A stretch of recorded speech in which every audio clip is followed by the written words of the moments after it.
My twin flame triggered my dark night of the soul. If I was going to say that to a mental health professional, maybe I would be in a very different chair right now.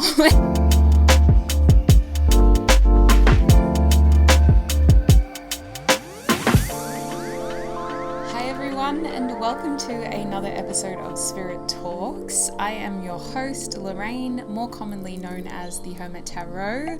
It has been a minute since we've done an episode. Literally, I've got my internet up. Let me double check. Let me see how long it's been, because I'm pretty sure it's been at least over a month. And it's only getting hotter here in Australia, so I've got my tissues literally here, ready to just dab sweat away. Speaking of, I don't know if I just triggered it by talking about it, but it's a sweaty, hot day here in Cairns. I have a feeling that it's going to rain.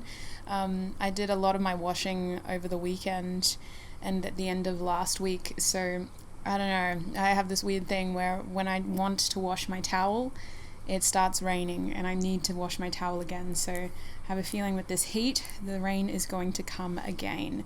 So according to my records, our last Spirit Talks episode was published on the 27th of September. That means it's been like 6 weeks, maybe 5 weeks since our last Spirit Talks episode. Oh my days. I was at one point there pumping out an episode every fortnight, so that's crazy. We've missed like a good couple of weeks there. And to be honest, it just happened naturally. I just got busy with life and had to start grounding myself and being more aware of the fact that I'm only one person. I don't have a heck of a lot of energy to be able to do all the projects that my ambition wants.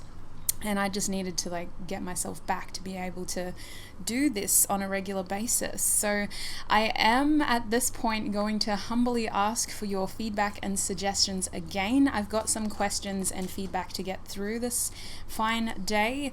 But if you are someone who would like to contribute something to this podcast, whether it's a question, whether it's feedback, a suggestion, all you have to do is head to my website and submit a feedback form.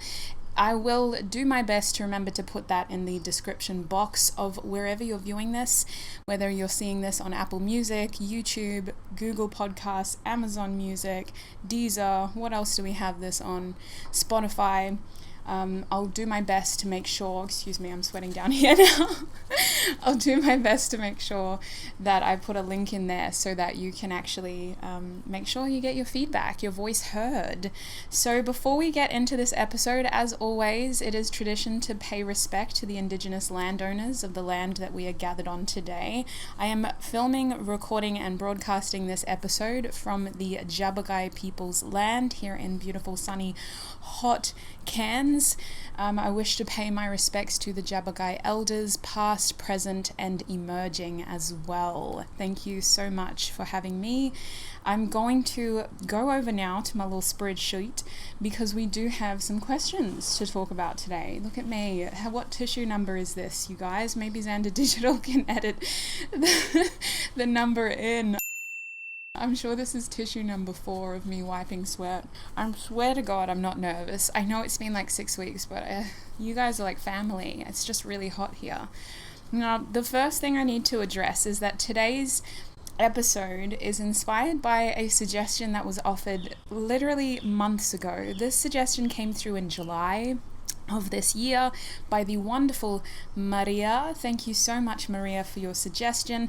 You asked for me to explain the process of the dark night of the soul with reference to my own experiences of my own spiritual journey. It's because of you that we're doing this episode today, and it's because of you that I get to formally introduce the topic. Drum roll, please. We are going to be looking at dark nights of the soul, and I have found some incredible resources online. I was actually very, very intrigued by what came up, but I want to talk about that more after because I just have one more question / suggestion to get through. The other question or suggestion is from Heather, and she's actually said that it is a suggestion, so it's there's no, there's no room for ambiguity here. She's been very careful to say that this is a suggestion. So thank you so much, Heather. Her suggestion was using tarot and oracle cards for shadow work.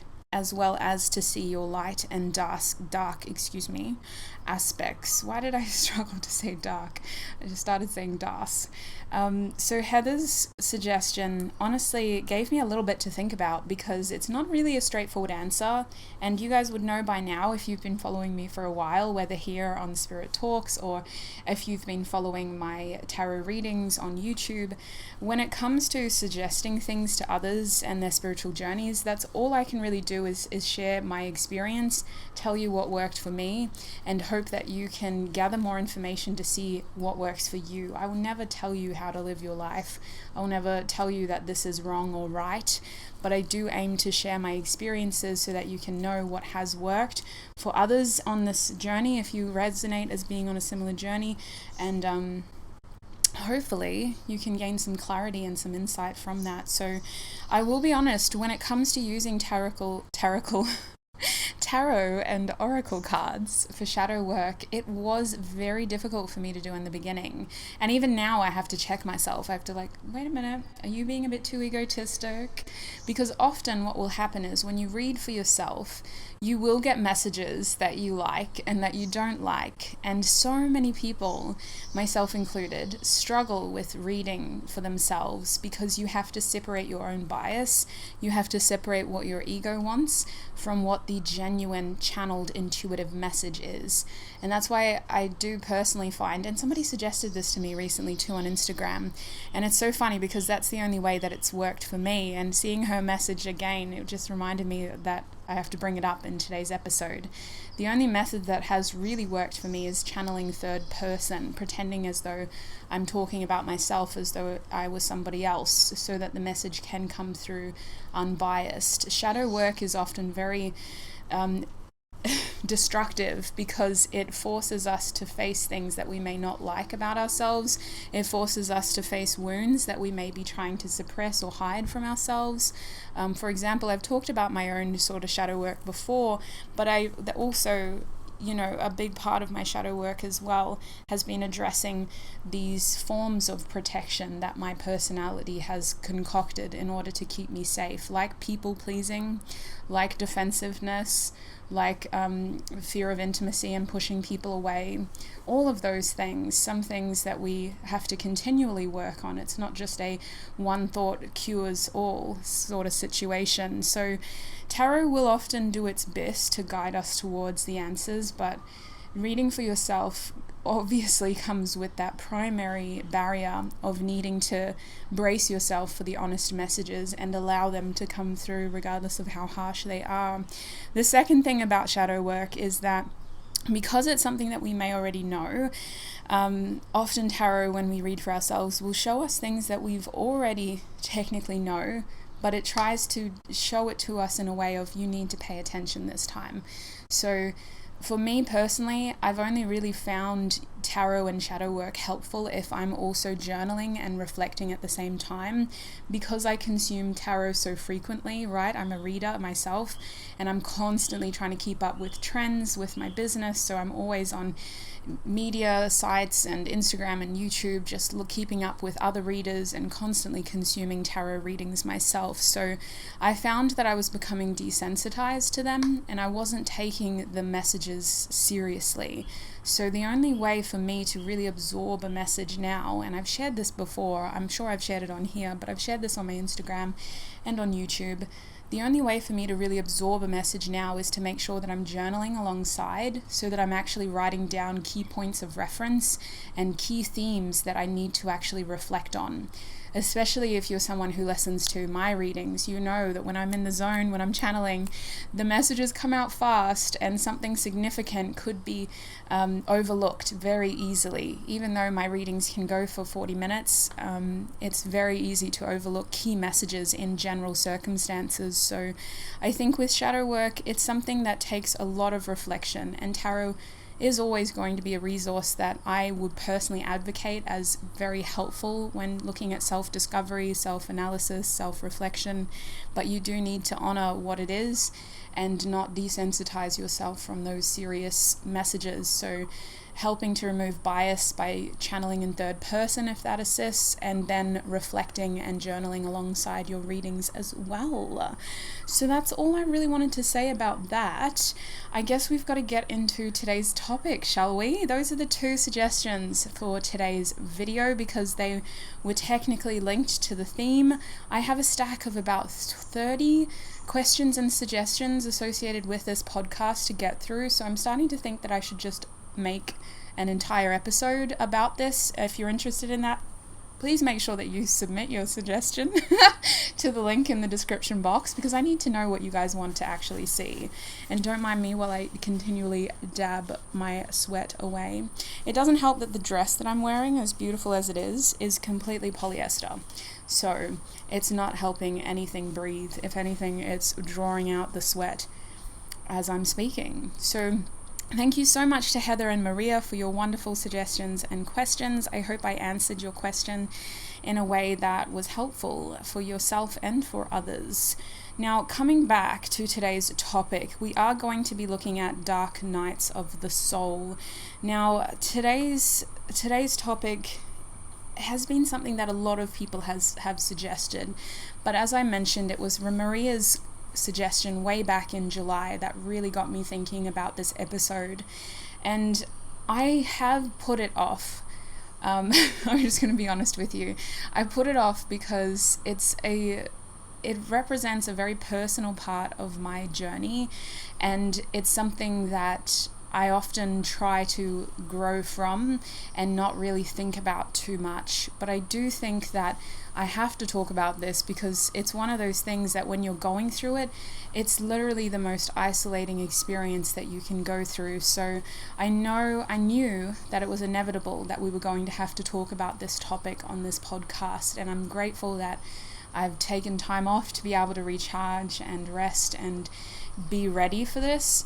But I do want to just warn you again that I can never tell you how to live your life and what to do on your journey. I only hope to be able to share my own experiences so that you may gather information and figure out what is best for you in your individual circumstances. So one bit of research that I really wanted to share with you guys, because it intrigued the heck out of me. My computer is heating up, probably much like myself. Unfortunately, my computer cannot sweat though. I hope it doesn't heat up too much. One crazy key part of research that I found when looking into dark nights of the soul, because obviously I have my own experiences, but I wanted to get you guys legitimate sources as well, and I've left some helpful links down below in the description box as always. I found it very interesting that dark nights of the soul are actually referenced in Roman Catholic resources. I think it might be in the Roman Catholic version of the Bible even. So I found this really intriguing definition, which I really wanted to share with y'all. So this is a Wikipedia source, so take it with a grain of salt, but heaps of different places were saying this. I just got this little screen grab here, this little screenshot.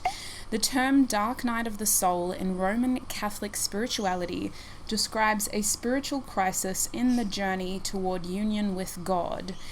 And to be honest with you, many people describe a dark night of the soul as feeling separated from divine, from God, from self, however you choose to look at spirituality, whether you see an entity or a deity, or whether you see it as a collective consciousness. Going through a dark night of the soul is agreeably, in terms of however different an individual the experience may be, is agreeably a very isolating experience that really tests your faith and really tests your attachments in this life. I liken it to having an ego death, and I found it very intriguing and also confirming that I wasn't the only one who referenced it in such a way. We also have other people like Lona Wolf, whose blog I will put down below, also talking about it in this way. But I think the most interesting point of research that I found was a therapist, a person of science, saying that through years of their research with clients and counseling, some of their most difficult case studies had been those who felt like they were experiencing a dark night of the soul. And this therapist actually went on to say that they do believe this is a thing, and they do believe that their clients believe that it's a thing as well, and that it is often a very difficult episode to go through because it's much more severe and I want to say oppressive in terms of it's really hard to break free from than other forms of mental illness like depression. And so that's really the kind of angle that I wanted today's episode to pivot off. I want to share with you my experience of the dark night of the soul versus my experience with depression. And again, I got to give that trigger warning. It's that time of the day, it's that time of the episode to warn you that I will be talking about mental illness themes, including depression, a little bit of anxiety. I will avoid anything heavier than that because I just want to sort of stick to the bare facts with this one. I don't want to get too heavy. I've talked about heavier themes in previous podcast episodes. I don't think we need to revisit them for this topic, but just in case, those are the themes that we'll be talking about. So if that is a triggering point of reference for you or a theme that causes you triggering thoughts and feelings, you've been warned. Okay, sweets, this episode is going to be talking about anxiety and depression. So I just want to start by reminding y'all, if you've been listening to all my episodes, you know this by now, but I am someone who does experience anxiety and depression. My first bout of depression, I realized only when I went to therapy, was that when I was 8 years old was my first really heavy case of depression. And I think that the only way I realized what it was when I was looking back at like old diary journals, because I was that kid that always had a diary, and the things that I was talking about as an 8-year-old are just obscene, very heavy, low moods. But I also went through a lot of crazy change in my childhood as well, so it wasn't just random.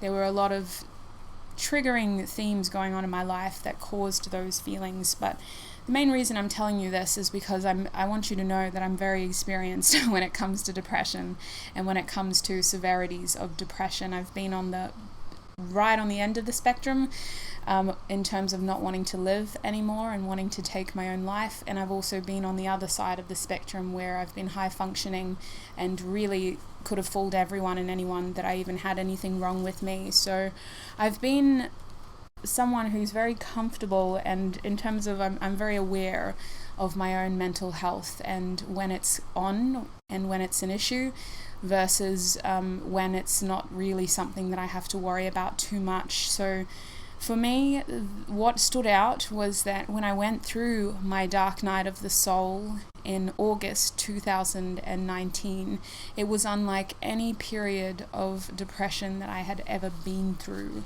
It was something so jarring, so sudden, so unexpected, yet so heavy and isolating that I couldn't figure out exactly what was wrong with me. And the lack of clarity made it even more difficult to really connect with people. But similar to depression, there was a triggering moment. It wasn't completely random. It just came on very strong, very quickly, and that's what made it very unexpected to me. So I want to talk about how it started, because for me, I told you it started in August 2019, and personally, my period of Dark Night of the Soul lasted about 6 months, but the residual effects in terms of the reflection that I had to do and the healing that I had to do have lasted over the last 2 years. I feel that I only really came out of it in terms of was able to embrace my purpose and feel like I could breathe again fully in October this year. So it lasted 2 years in terms of the residual effects, but the heaviness, the isolation ended after 6 months. So it felt like it came out of nowhere, but it really started after I had met and separated from my twin flame. So they were the trigger for me, meeting this person, getting obsessively attracted to them, questioning how similar we were and what kind of connection this was and what was the meaning of it and why was everything that they're doing reflecting back to me. And then why couldn't it work? Why did we have to separate? All of these profound, strange, sudden, impulsive, strong feelings triggered my dark night of the soul. And by a miracle, I don't know how I had the foresight to do this, but I just so happened to book a holiday to Bali, Indonesia in July. When I got my tax back, I was still a functioning member of the matrix and working my 9 to 5. And as soon as I got my tax back, I was like, I'm taking a holiday in August, and I'm going to Bali. And I forgot about it because so much had happened in my life in that short month that, it just kind of snuck up on me. But it was an experience I definitely needed, because right when my holiday was set to begin, I had started this ego death, is what I would call it. And it immediately felt like a strange numbness or disconnect from everything. The similarities for me personally between a dark night of the soul and depression is that I did lose interest in my hobbies. But when it comes to depression, it's gradual. For me and depression, losing interest in my usual interests and hobbies happens over an extended period of time. Slowly I start to get lazier, and I don't really want to clean up after myself, and I don't really want to put makeup on, and I don't really want to brush my hair, and it's so difficult to make my bed, and it's too exhausting to leave the house, and it's too hard to do those things, and it just slowly builds. But with this experience, it all just happened instantaneously, and it wasn't really like a laziness. It was the opposite. I was just craving anything that could tell me, anyone that could tell me what I was going through and how to fix it. And everywhere I turned, it just felt like nobody knew, right? Because I was still very much in the matrix. This ego death was about disconnecting from everything in my life that wasn't actually a part of my purpose.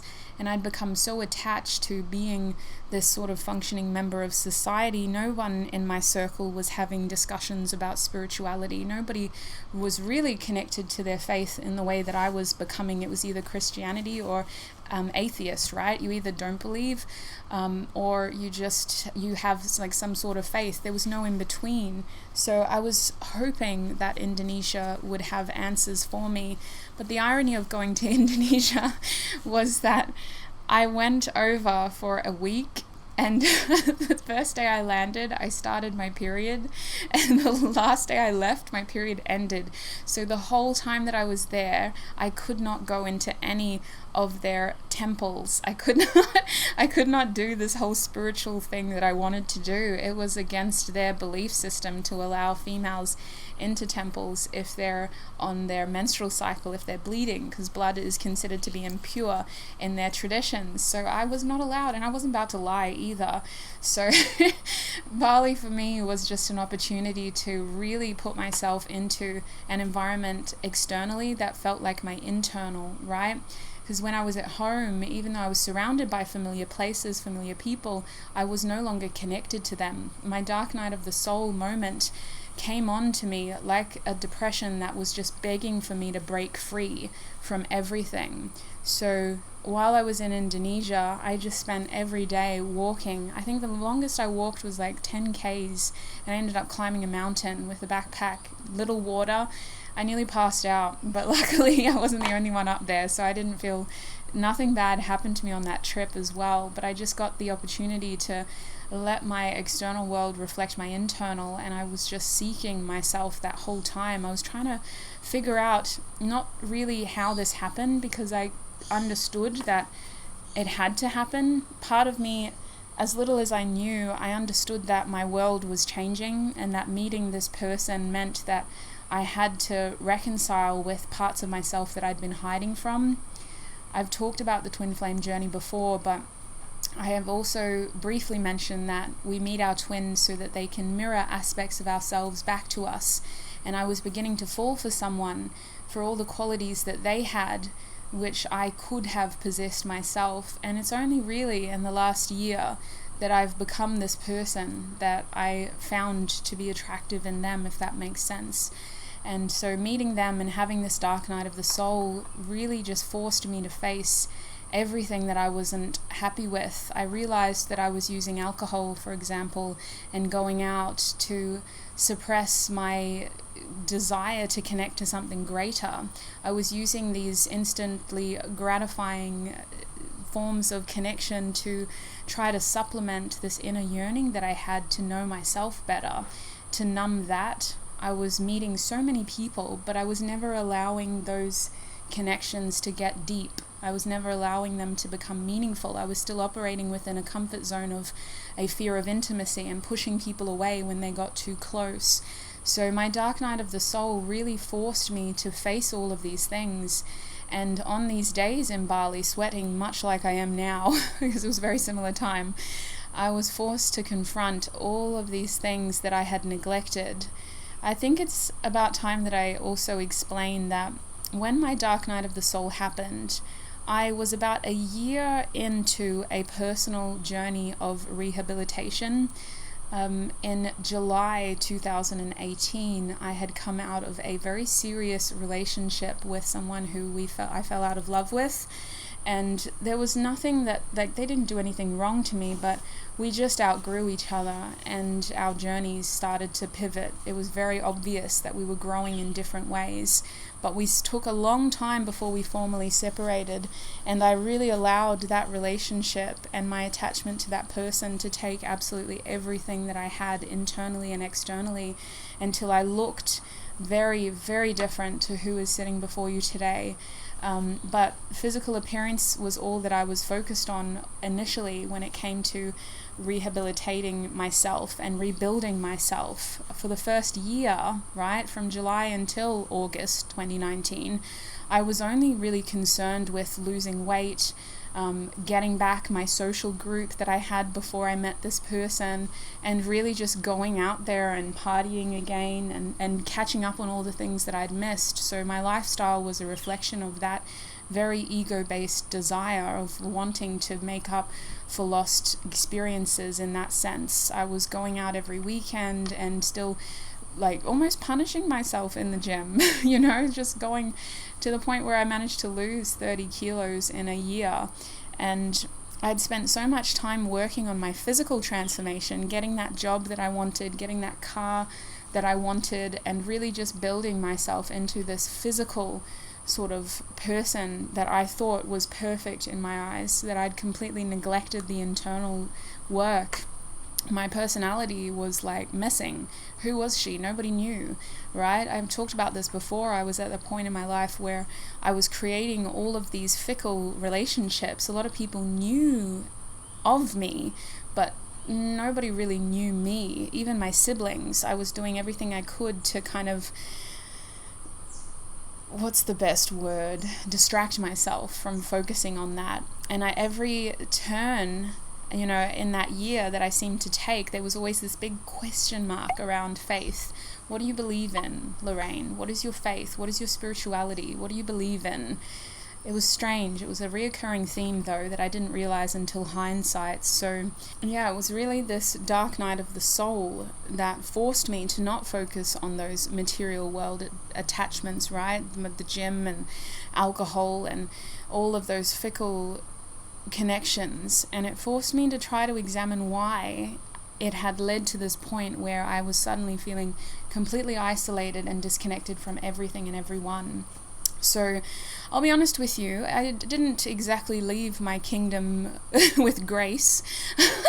It took me a good 6 months before I fully re-examined my actions and my behaviors. I was very convinced, being a Capricorn, that you can have pleasures in life, and to this day I still am.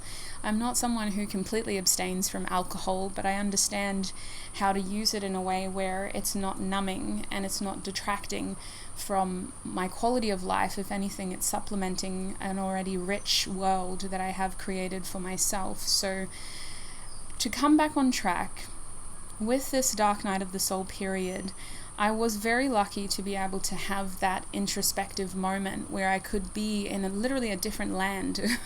I could be in a completely different environment, and I could completely understand and process what I was personally feeling, but it still didn't answer any of the questions that I had. I still had all of these looming questions around my twin flame, around my journey, right? I started to wonder why not so much why, but how I was going to get out of this in terms of this deep feeling, this heavy feeling.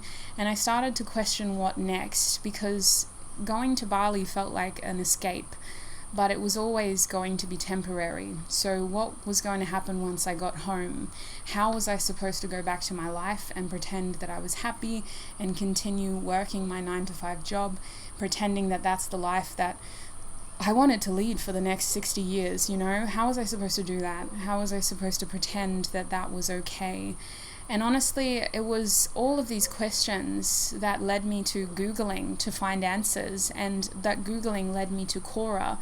And that's why I talk about Quora so much in this podcast, because I literally need to tell you, Quora has been a godsend, a literal life-saving forum for me.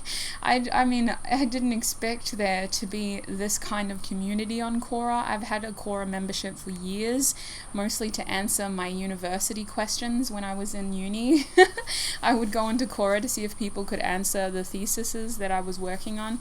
But instead, you know, later in life, Quora became this spiritual network of amazing people who were going through very much the same things that I was, who were able to tell me, yes, it sounds like you're going through a dark night of the soul.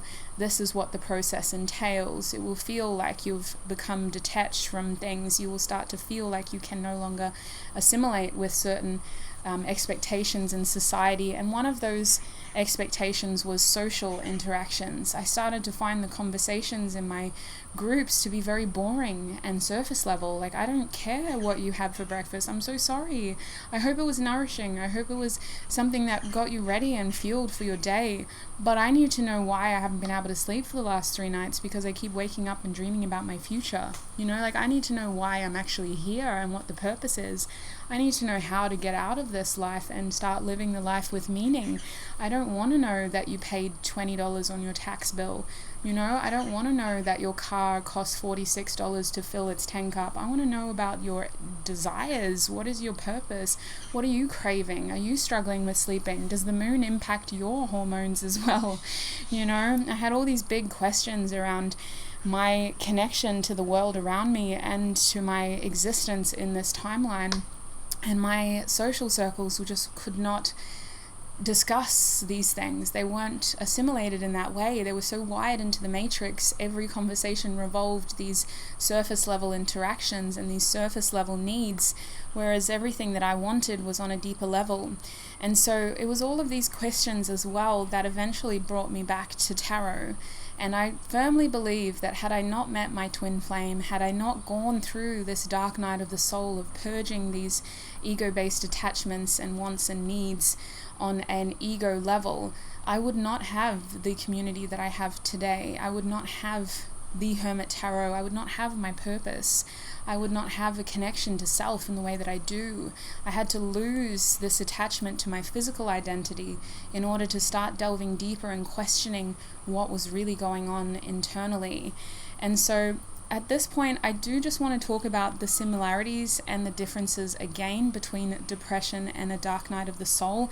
I talked about the differences. I talked about the fact that, you know, it does impact your mood and it can come on fairly heavy, fairly quickly. Personally, my dark night of the soul came on a lot quicker than any episode of depression that I've been through. It can create feelings of numbness and isolation. Personally, my dark night of the soul was more isolating than my depression has ever been, because it hit me right in my spirit. And how do you talk about such personal questions with a health professional, you know, without feeling like you're about to be admitted to a psychology ward or something?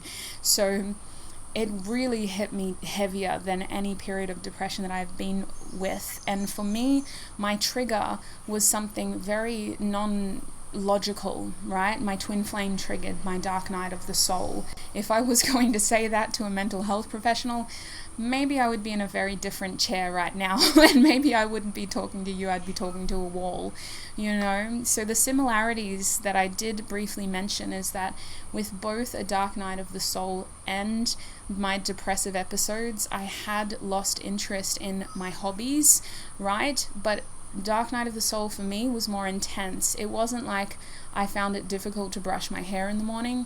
I found it difficult to live in my apartment and to continue working my job and continuing with my routine, maintaining my social circle, not because it was exhausting, but because it did not feel like me anymore. It felt so physically uncomfortable. It made me want to just run out of the room every time somebody would try to have a conversation to me about their regular mundane day-to-day stuff. It wasn't like a isolating experience of I'm not interested in anything you have to say. It was like a get me out of here. This is burning me alive. I need to talk to somebody who can tell me anything about the world we live in on a deeper level, you know. And the similarity between the isolation was that with depression, for me, when I am in a depressive episode, it's not so much that I feel isolated, it's that I start to isolate myself from everyone. I start to tell myself that I'm a burden. I start to tell myself that it's exhausting for you to be around other people. Like, you don't want people to have to worry about you all the time. How about you just stay at home? You don't want to be a burden on them. Why don't you just stay by yourself? With a Dark Night of the Soul, I was going out, I made the effort, I got there, I was excited, and as soon as I got there, the energy in the room just felt like it was trying to push me out.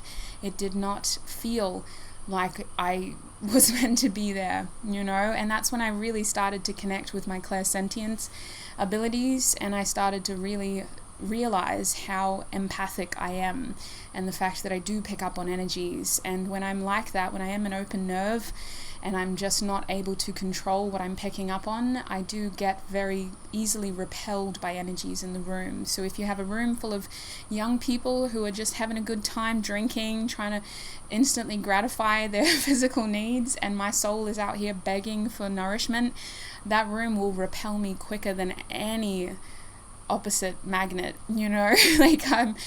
That's when I realized, okay, something else is going on here. My intention was to have a good time, my vibration was high, but as soon as I got into a room with y'all, I could not physically get into a room with y'all. I was kicked out by my spirit. So, and another similarity for me, which I wrote down, was the irregular sleep patterns. Now, I experienced this with my depression as well, because I also experience anxiety. I'm a high-functioning anxious person. So I've just accepted that I will always, to a certain degree, be experiencing anxiety, and I know how to work with it now. I use it to get my goals achieved, and to be this powerhouse of a person that I am in terms of my work ethic. But my anxiety does cause me to experience insomnia and nauseousness as well. But let me tell you, with my Dark Night of the Soul episode, my sleeping patterns were so irregular that I nearly went 2-3 days straight without sleeping. It was insane. My body would not shut down. And then likewise on the other spectrum, I could sleep easily for 2 or 3 days as well. My dreams were very vivid at that time. I was downloading a lot of information. I was connecting with a lot of loved ones who had passed on in my dreams. They were coming to me and giving me weird dreams about my family and about certain things in my lifestyle, about my drinking, for example. That was very obvious that I needed to slow down. And on top of that, I was, like I said, having these crazy dreams about alternate realities, which is a whole nother story. I've talked about this before on a live stream, I'm sure, but that's how I realized that I could channel energies of spirits as well as people, was because I was channeling the memories of spirits around me as well. But this sleep pattern change, again, it's something that is common with mental health disorders and illnesses as well. But for me, it was, again, a lot more intense with my Dark Night of the Soul episode. Sleep was not even something that my spirit considered. You know, the way that I would describe the two is that a depressive episode for me impacts my mind and my mood. A dark night of the soul episode impacts my spirit. And at that time, my spirit was just like, I need to know this, I need to know that, I need you to know this, I need you to wake up to that, and I need you to be ready to do this. So sleep was not included. I would go days without sleeping and not feel tired. I'd have to force myself to just lie there and pretend that I was sleeping until the next day, and then I'd go and do what I had to in my matrix life so that my spirit could do what it wanted to at night as well. I did experience a change in appetite. When I say that I lost interest in things, like I needed food to keep me going, obviously, but I didn't crave the foods that I had before, and to the point where now, like, I don't really have an attachment to food. I see food as something that nourishes my body, fuels my body. Prior to my dark night of the soul, I had a binge eating disorder, in terms of like I would just go through this unhealthy cycle, and I appreciate that this could be a point of triggering as well, so I apologize if I didn't give a trigger warning. But I would with my binge eating, I would literally just eat like thousands of calories in one go, and then maybe starve myself, right, for the next day to make up for it. This kind of behavior, and I was always of the mind that this was not normal. You know, I developed that disorder when I left home, and I was living by myself. Well, not really by myself, in my flat with my housemates, and yeah, you know, you'd party, you'd have your hangover feed the next day, a big feed of like KFC or McDonald's, and you'd just watch movies and chill, but it's okay because you would skip dinner, and then maybe you'd skip breakfast as well, and it'll be fine, it'll balance it out, right? So crazy. Now, I still like appreciate food, I still appreciate certain food, but since then, my understanding of myself and the things that I was doing has changed. Like, my interest in doing that is not there anymore.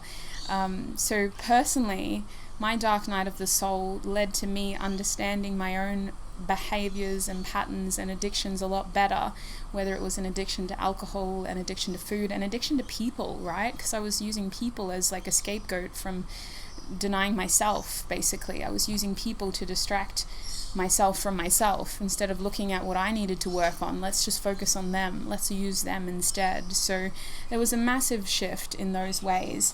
But I do want to say, I mentioned this briefly, there was a similarity in the sense of physical illnesses, For me, with depression, I also get migraines. If I have really bad anxiety, I'll get jabbing migraines, and I'll start to become very sensitive to light, and I'll need to go home and have a sleep. With depression, I get nauseous as well, especially if I'm struggling to sleep or if I'm oversleeping. I don't seem to have good gut health either. But with my dark night of the soul, I was experiencing random physical little things as well, like just pains all through my legs, pains all down my neck. It just felt like my whole neck all the time was just stiff and in pain. And I have a theory that that's because I wasn't really sleeping. I do think I was sleepwalking as well. I couldn't prove that. But the way that my body would just shut off, I would wake up in like the weirdest positions, and it felt like there was needing to be more support to my head, and I would always have a headache right here where I assume my pineal gland, my third eye chakra is. So it just felt like a lot was happening to me spiritually, and my body just couldn't keep up, which really did help prompt my physical awareness, and I started to treat my body more kinder, not just trying to lose weight, but trying to nourish it so that it could fulfill what my spirit wanted from it as well. Aside from that, I always felt like I was in a brain fog as well, which is something that I did experience with depression, and I do experience with depression, but it wasn't really that I was like just numb or that I was just exhausted. It was more that I couldn't focus. My mind just couldn't focus on things. And it made me think for a little while there that I was actually like an adult undiagnosed ADD because of how intense it was. And again, me looking for logical answers and was finding these strange diagnoses that I had never thought to consider. But that's something that I experienced mostly with a dark night of the soul, and not so much depression. It was just like a huge brain fog, like a like a veil had been placed over my whole brain, and it was so difficult for me to grasp things. I couldn't really think. There was always a delay there. It's like my mind wasn't here, or the thought wasn't there. You know, it was like I was trying to find the answer to that question that I'd just been asked, even though it was such an obvious question. Or I was trying to find the meaning behind why I was in this room, even though I obviously came in here looking for a charger. All of those things as well. And I did mention my dreams as well.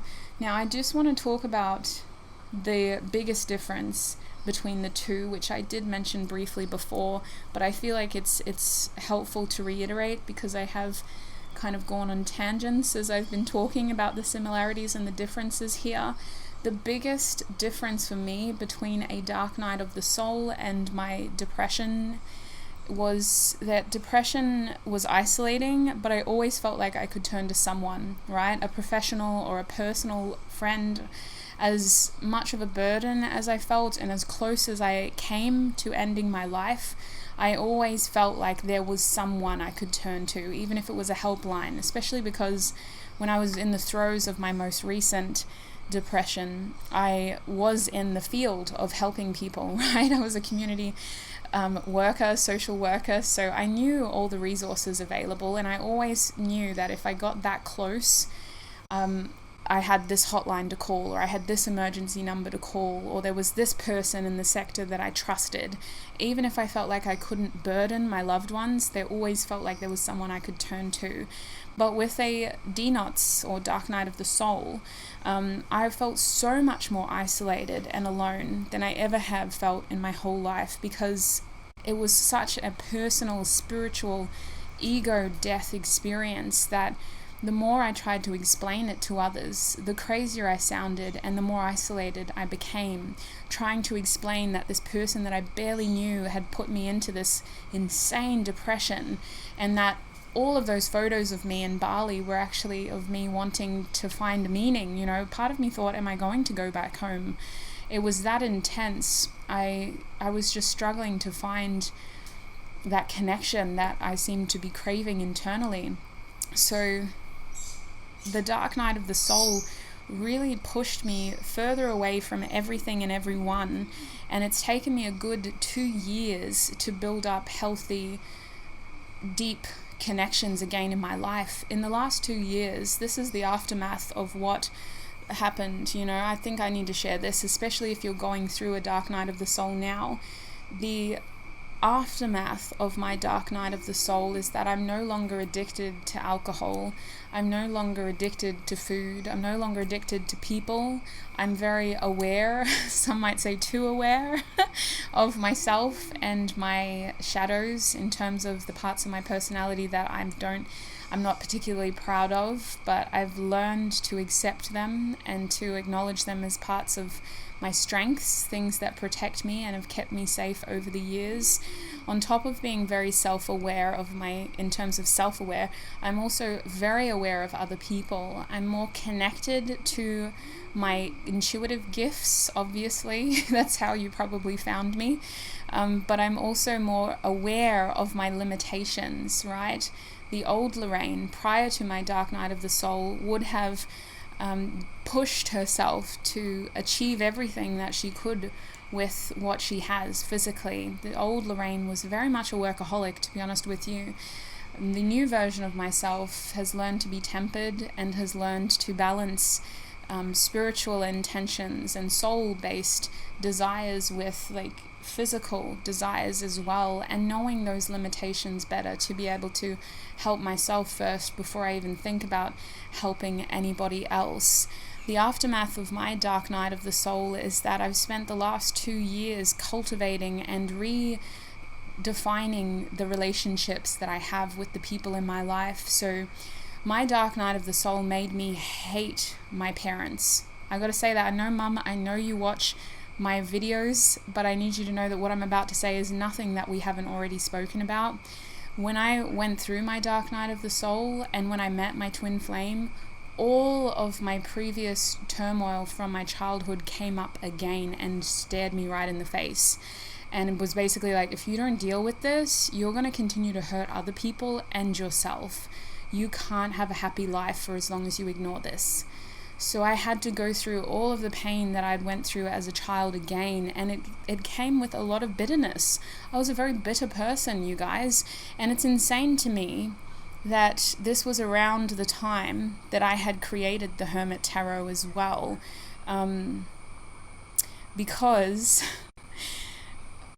I was just going through so much personally. It's insane to me that I managed to do all of that as well as all of this. But I had to look at my parents, and I had to look at my child self, and I had to listen to her stories and revisit that pain to understand what I had been suppressing. Excuse me, I just choked on my tongue. And I realized that a lot of the things that I'd been bottling up weren't as bad as I had made them out to be. They had so much more power over me than what they actually deserved. And I was going through all of this pain. I wrote so many letters to my parents in this period, just trying to really reconcile with what happened in our childhoods. And I don't feel comfortable talking about this all to all of you all, because this is where I have to remind myself that as much as we are family, we're still a huge community, and this is still a very personal journey. So I'm not going to tell you everything, but I did have to go through all of that again. And it was helpful for me personally to write letters to myself, to my parents, to the people who I needed to forgive, in order to dissect where that pain was coming from and what exactly I needed to forgive, right? At that point, I had been so suppressive and so bottled up that I couldn't even remember why I was angry at this person. Why was I mad at you? I don't even know you, really. So I had to go through that again in order to create the version of myself that is here today. I had to go through my sibling relationships. I have 6 siblings of varied ages. I'm the oldest. And I had to look at who they were and who we were together, and whether we were helpful in each other's lives, and how I wanted to make those relationships stronger, and whether it was possible. And thankfully, we're a stronger family unit because of those reflections that I had. And sitting down with my mother at the beginning of this year was probably the best experience our family has had, because our siblings were able to just sit down and really just talk with her about what we felt we experienced as well as what she experienced. And nobody was negating anybody's experiences, but everybody felt safe enough to be able to share their truth. And it was one of the most insightful and healing experiences I've ever had. And I'm so grateful I did that, because I know that a lot of people don't get that opportunity. But a big part of my ego death was appreciating who I am and how I am today. And the reason why I am who I am is because of my childhood, and because of what I had to go through, and because of what I've overcome, and because of who was there with me. So it was a really strange yet gratifying experience to be able to look at these loved ones and move forward with them. And I'm so grateful that I didn't have to leave anybody behind. But that was the key aftermath of my dark night of the soul, was that in order to live authentically, I had to create authentic connections. And I'd like to think that our family moving forward is very spiritual now, not necessarily tied to a faith. My mother has always been a devout Christian, but moving forward, I'd say she's more fluid now. She's come into the new age side of things, and she's more about the collective consciousness, still believes in God, but yeah, just more open to this idea of like collective energy, and looks at it in a way where I think a lot of new age Christians do as well. So I think that I wanted to emphasize that more than anything, because there is hope. A dark night of the soul experience, much like everything else in life, is only intended to be temporary. It is not supposed to be the be-all and end-all. It is supposed to push you, this is my understanding of it anyway, it is supposed to push you towards who you truly are by severing your connections to everything you are not. It is supposed to be uncomfortable. It is supposed to be painful, because it only really happens when you have strayed farthest from your truth and under extenuating circumstances that are just right for you to move forward.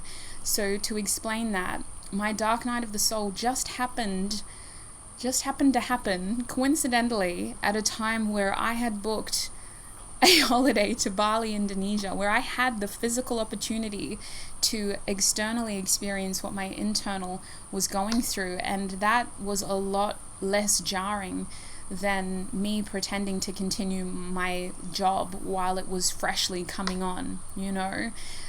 My dark night of the soul experience started when my twin flame left my life, and when I really had no other distractions except to look at myself in the mirror and start taking accountability for the things in my life that I didn't like. I had no one to distract me anymore. I had nothing to cling to anymore. It was just me and a mirror, basically, and I had to start to tear apart everything that I didn't want and start building back the things that I did want. My dark night of the soul also led me to who I am today in terms of my spiritual beliefs, my personal values, which had always been there. I just lost them in my addictions and attachments. I forgot what I honor and what I value, and I forgot what makes me me.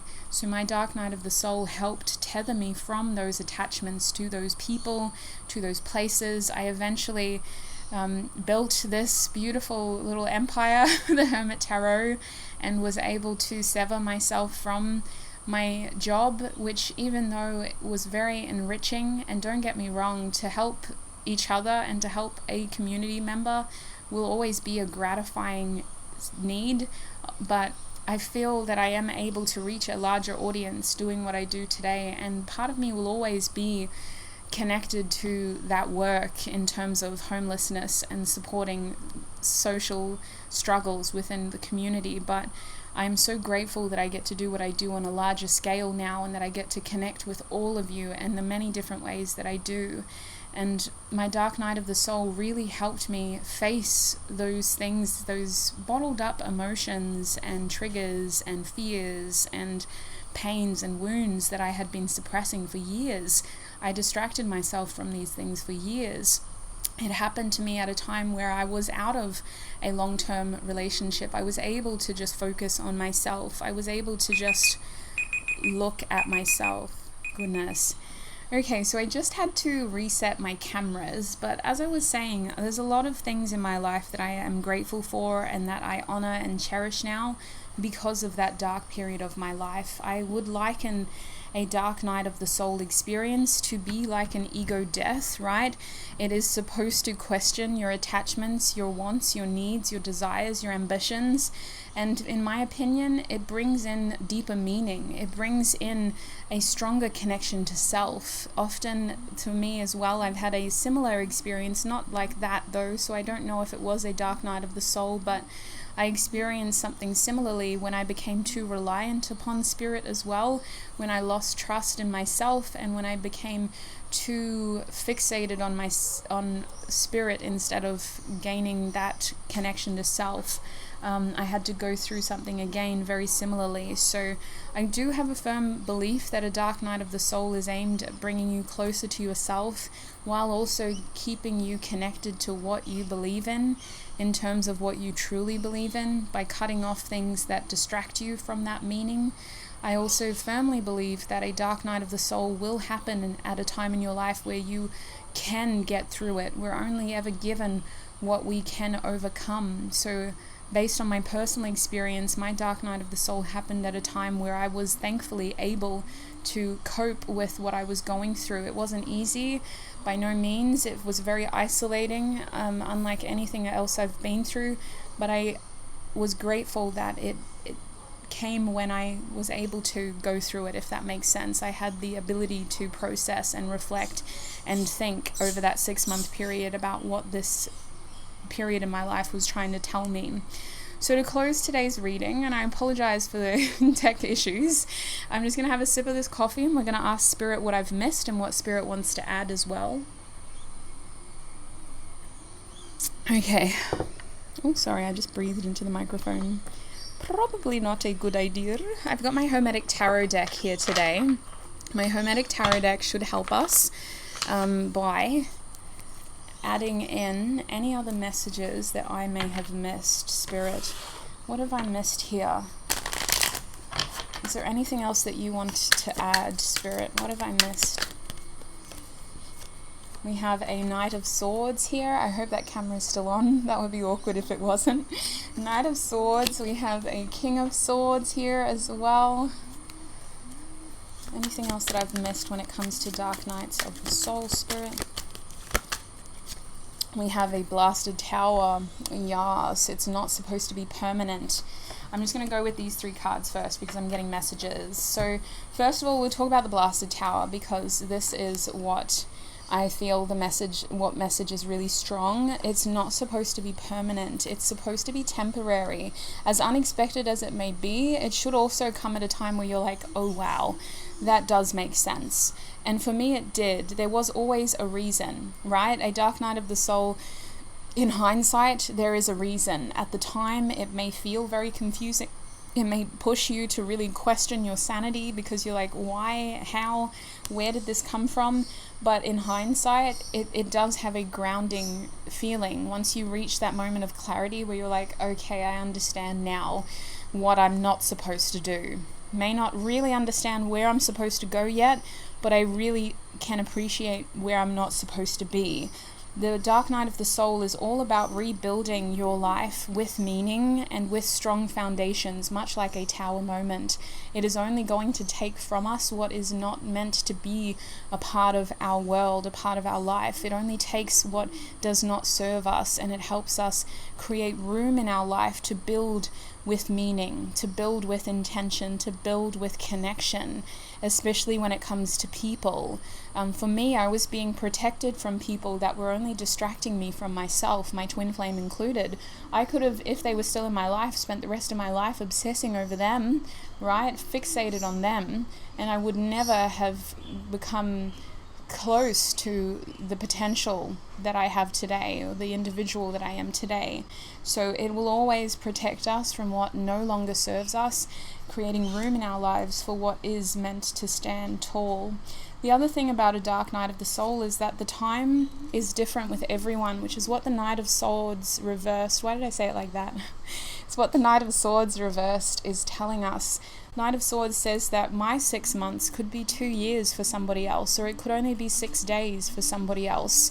The experiences will be similar, but the time frame will not be, because what we know, which is something that I've said many times before, is that healing is non-linear. We all go through it in our own little way. We may go through the same traumatic event together, but my healing journey will be very different from yours. You may be able to wake up tomorrow and go back to work. I may need to take 3 months off because I still cannot overcome those powerful feelings. Now, the Knight of Swords reversed is also saying that this is a process that cannot be rushed because it cannot be measured with linear timing. So it should be something that we embrace in the moment. We should not try to control it or feel anxious about when it's going to end. It's like that watching the watched kettle never boils scenario. The more we fixate on it, the bigger it can be, and the more the pain persists, which is what I personally found.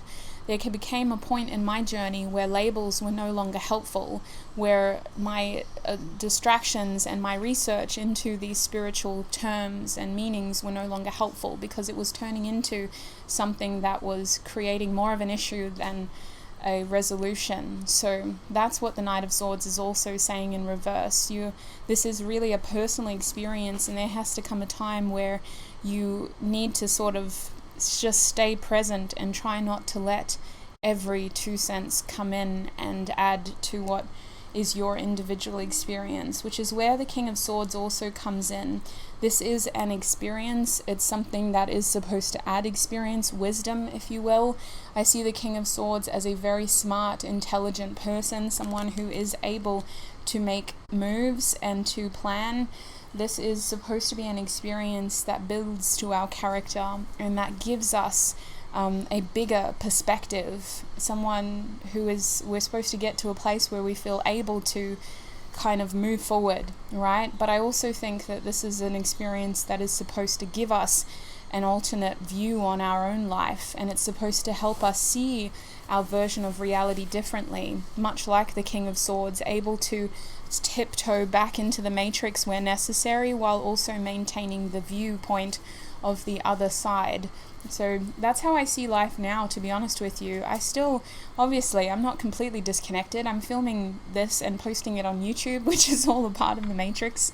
But there are times where I do just want to disconnect, and that's when I don't post much, and that's when I don't do a heck of a lot in the public eye. It's about having that perspective where you're able to see both sides of the coin, much like the objective, balanced King of Swords here.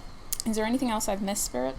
Oh, we have the Three of Pentacles reversed. Okay, so the Three of Pentacles reversed is to me like a thing of needing to work alone. It's a feeling of alone, not really having many collaborators, but certainly having admirers. So there's this message here that with the Dark Night of the Soul, much like my warning at the beginning, it's something that is very individual, and it's not something that you should force upon others. So this is especially going to resonate for those of you who resonate as being on a divine counterpart twin flame journey. When you awaken, all you want to do is grab your person and tell them like, hey, this isn't real. We're actually connected at the soul. Stop chasing your your dreams or your career and settle down with me. It's not like that at all. This is very much about you, focusing on you and how you can get through this. It's not your job to pull someone's hand through their spiritual awakening, through their dark night of the soul. It is a very individual journey, and eventually you may be able to offer advice and wisdom onto others, but it is not a collaborated effort. It is something that is achieved singularly. Is there anything else that you want them to know, Spirit? We have the Magician reversed, yeah. I feel like this is about checking yourself and checking your intentions and checking what power and success looks like to you. Success was very different to me before my dark night of the soul. I thought to be successful, I just had to drive a nice car and earn X amount a year and have a stable job, and I thought I had to have a title at my work, and I thought this and I thought that, and I was like... just wanted this and that. Now it's very much just about waking up happy and having meaning in life and meaningful connections in life as well. So your attachments do change because of your dark night of the soul. I think I'm going to leave it there, y'all. I think that's all I've got to share. I am always keen and eager to know what your experiences are as well. If you feel comfortable sharing at least a little bit of your journey down below, I would feel very honored to host your wonderful story, because it's not just me that reads your comments, it's the community that does. And I know that there are people who are probably going through this now who feel like they need that support, or at least that confirmation that things are going to get better and that they aren't alone. And this can be a very isolating journey and experience to go through. So it is always, to me, the light at the end of the tunnel was knowing that there are other people that have been through it before me, and that I can get through this myself. So if you feel comfortable sharing your experiences, I would be more than happy and honored to host your story in the comments section below if you're watching this on YouTube. I want to thank you for your time and your energy here. I can't wait to see you in another episode. Hopefully I don't sweat as much in the next episode. Oh my lord, it looks like it's gonna rain now, so it's probably good timing ending this. The last thing that I want to say to you is that if you have any comments, suggestions, or feedback to put in, like I said at the beginning, make sure you go to my website, go to the feedback section and submit your questions for this Spirit Talks podcast. It'll be on the Contacts Connect section of my website, y'all. So I'll make sure I put a link in the description box. You scroll right down to the bottom and you'll see the Spirit Talks contact form there. Always a pleasure connecting with you. I hope you're staying safe, and I can't wait to connect with you very, very soon. Bye.